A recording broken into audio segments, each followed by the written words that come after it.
दोस्तों, देखते हैं क्या कहते हैं दुनिया के महान भविष्यवक्ता वेजिलेटिन।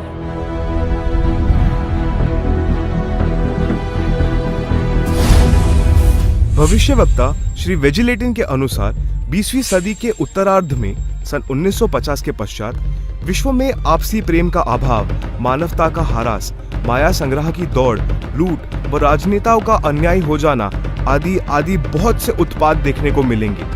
परंतु भारत में उत्पन्न हुई शांति भ्रातृत्व भाव पर आधारित नई सभ्यता संसार में देश, प्रांत और जाति की सीमाएं तोड़कर विश्व भर में अमन और चैन उत्पन्न करेगी। भविष्यवाणी कोई मनगढ़ंत कहानी नहीं होती, यह एक वरदान होता है और दुनिया में सिर्फ कुछ ही ऐसे लोग हैं जिन्हें यह वरदान प्राप्त हुआ है। सदियों से की जाने वाली भविष्यवाणी का जब रहस्य खुला तो साक्षात उस दिव्य महापुरुष के दर्शन हो गए। हमारी खोज की सांचे में हमने कई महापुरुषों को ढाला, लेकिन कहीं भूगोल चुक गया तो कहीं पारिवारिक जीवन। फिर हमने और गहराई में खोज की, तब जाकर हमारी कसौटी पर सिर्फ एक ही महापुरुष खरा उतरा और जिनका नाम जानकर आप भक्तिभाव से झूम जाएंगे।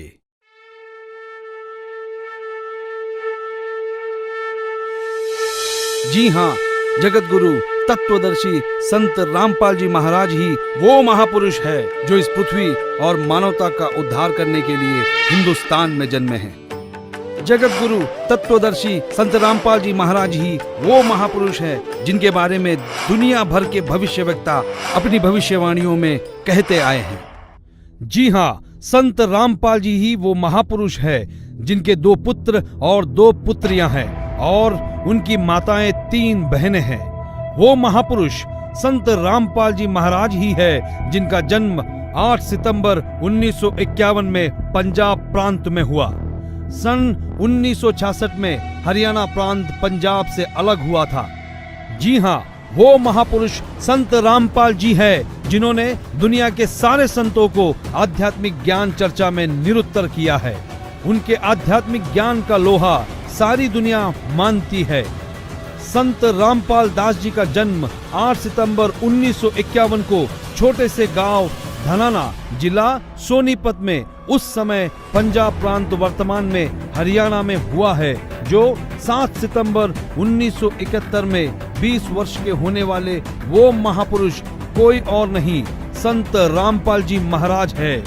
अपने ज्ञान के बूते संसार को हैरान करने वाले वो महापुरुष संत रामपाल जी महाराज है।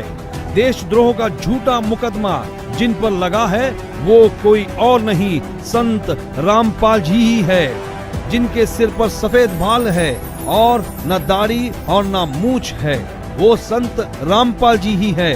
दुनिया से सारी बुराइयों को खत्म करने वाले कोई और नहीं, वो संत रामपाल जी ही है।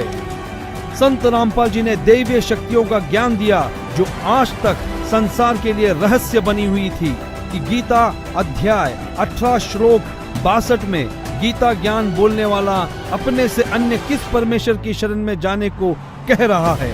अर्जुन ने गीता अध्याय 8 श्लोक 1 में पूछा कि आपने गीता अध्याय 7 श्लोक 29 में जिस तत्व ब्रह्म के विषय में बताया है वह कौन है? उसके उत्तर 8वें अध्याय के श्लोक 3 में दिया है। कहा है कि वह परम अक्षर ब्रह्म है जिसके विषय में संत रामपाल जी ने संपूर्ण ज्ञान अपने सत्संगों में दिया है।